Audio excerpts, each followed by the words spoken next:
Okay, here we are back in Celestian Tales, and the video, as you may have noticed from the title, is just going to go over the journal entries from Cammille's side of the story. So we're starting with Prologue, the Explorer. I knew this day would come, I just didn't want to believe it. Father has made it clear since years ago that I am to inherit the massive fleet and wealth of House Reen. Most would be delighted at such a large responsibility, yet for me, this is a curse that binds me to this place. This unchanging realm that refuses to see out there is a world of jaw-dropping magnificence. As heir of the Reen, I may never be able to truly leave the Old North. Perhaps if I try hard enough to walk this path, there will come a chance where I can travel outside shortly before returning to this homeland of mine. Chapter 1.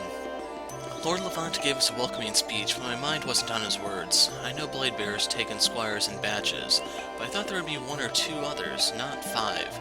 The Levants are indeed popular, I guess. I didn't see this coming, and I'm sure the others didn't as well. Collecting dung from horses? I can see the frown on Aria's face, even from Grenoble. What's to learn from such an odd task still remains a mystery to me. Perhaps this was a call for us to wake up, to see that we will someday rule upon people like these, who await a cart of dung like we await our next shipment of goods. Such knowledge will shape us as better rulers. I'm starting to see why the Levants are worthy blade bearers. Chapter 2. I've read that blade bearers vary in their methods of teaching their squires. The Levants in particular are often unorthodox in these matters. I kind of like it, though. It's different seeing things in practice than in theory. A war with the World Enders. I didn't expect this kind of thing to happen while I was squire, and surely I didn't expect Lord Levant to give command over his army to Lord Severin. From a strategic standpoint, that sounds totally reasonable. Let the legendary general do his thing without any unnecessary distraction, while Lord Levant can focus on his thing, which is ruling his realm. From a political standpoint, though, this will no doubt draw a lot of frowns.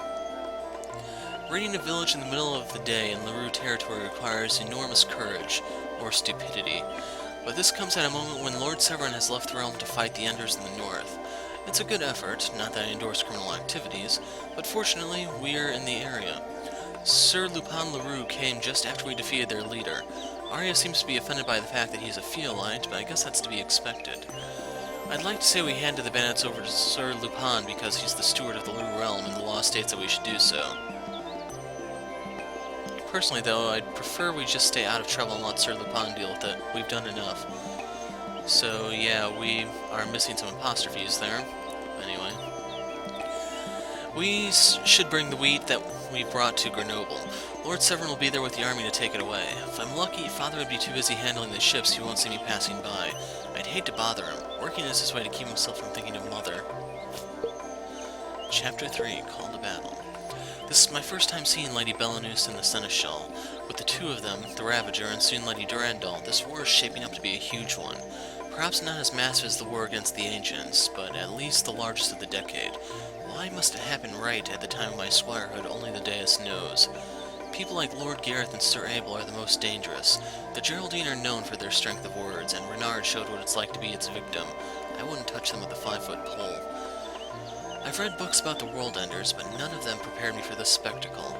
Those blue-skinned giants number in the hundreds, marching downhill to meet our army head-on.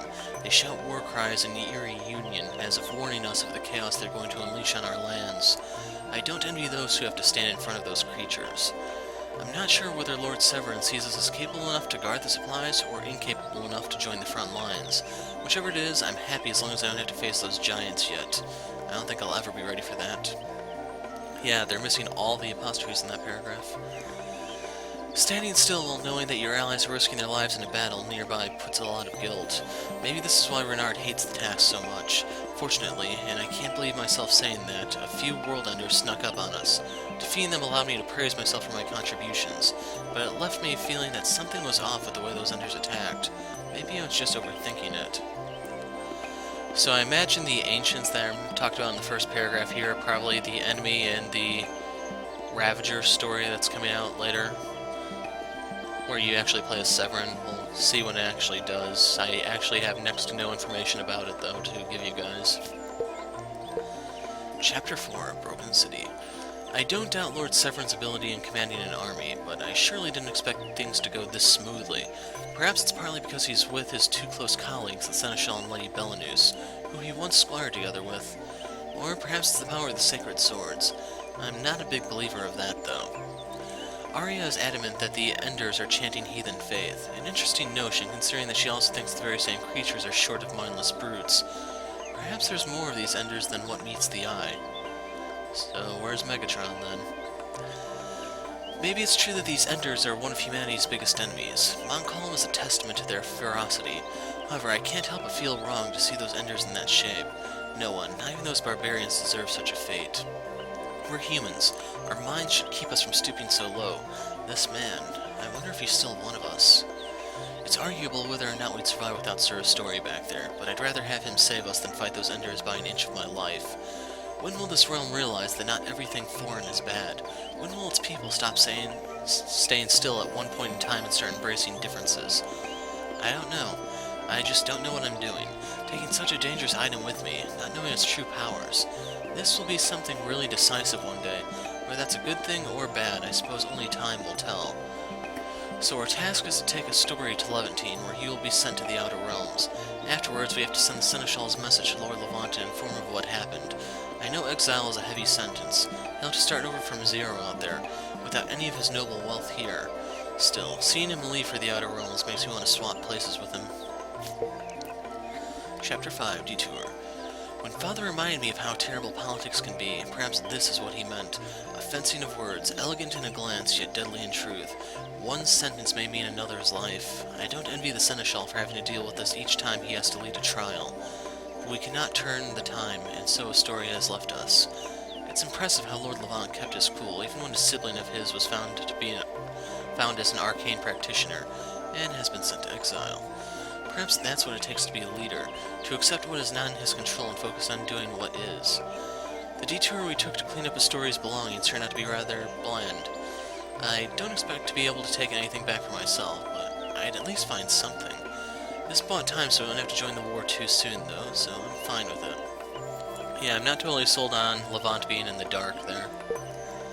Chapter 6, End of the World. I was somewhat glad we were given so many small tasks. That way we avoided most of the large-scale skirmishes ourselves while still being relevant in the war. But as we travel back to rejoin the army in White Rock Hills, it starts to look like the end of such errands. I just hope I'm ready for what we're about to face. What happened in that medical tent, I wonder? There must be something which made Lord Severn and Sir Arthur on edge. I can only assume that something has happened to Lady Durandal. Something which requires Sir Arthur to do something he doesn't want to do. Could it be? If a week ago someone suggested to us to try communicating with those giants through music, I'd say she's insane. But there I was, spouting such nonsense to Lord Durandal and other squires. I may not be as trusting as Ilian to a race of bloodthirsty barbarians, but I sincerely believe that this is our only chance. Lord Severn is waiting for us to return with Sir Arthur. I don't think he has returned to the front lines. We may be able to find him in his command tent. I hope Lord Durandal can convince him with the plan. If I'm the one who has to do it, the Ravager's sharp eyes will probably make me choke on my words. And the final chapter, 7, Homecoming. I don't know if this is luck or, like Aria would have said, a miracle from the dais, but the war is now over. The day is ours. But this victory isn't without sacrifices. A lot of men and women have died defending our land. Lord Severn, the most celebrated hero of our era, has been gravely wounded that he may not wield a sword for now, or perhaps ever again. The deafening cheers of the people as we returned to Levantine were otherworldly. I've never heard or seen so many people united, chanting praises and shouts of joy at us. So this is what it's like to win a war. If I didn't squire here, my traitor's life might never know this feeling.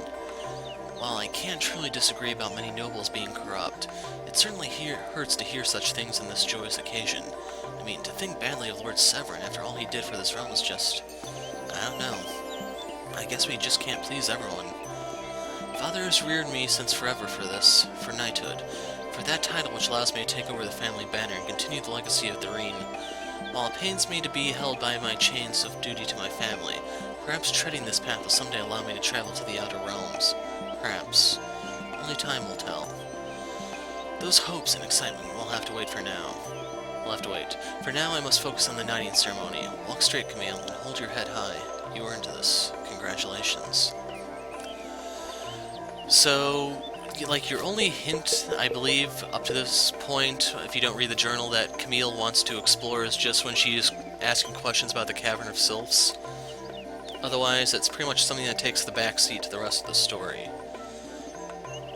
for the most part, if not for this journal, I think it would have made more sense for her prologue just be called the Scholar or something like that, since she's the intellectual of the group. She's going to be the de facto strategist in this second decade and on, since apparently our 6 knights here are going to be the ones ruling the realm until, well, he's not exactly a Levant, but the future Blade Bearer grows.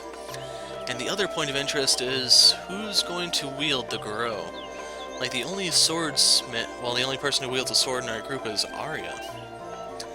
So, will that be her duty, or will that fall to someone else like Reed, or Lucien, or even Renard? Because I simply don't see Cammile or Elian using anything other than ranged weapons. But anyway, that's it. So,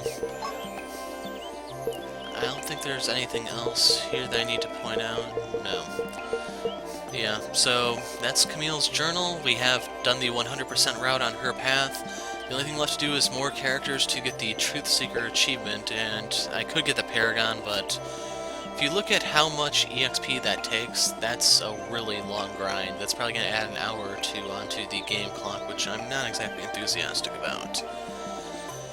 But we're done with Cammile for now, so I'll see you guys in a future video. I don't know who it's going to be just yet, but it's going to be a little while before it actually does come out.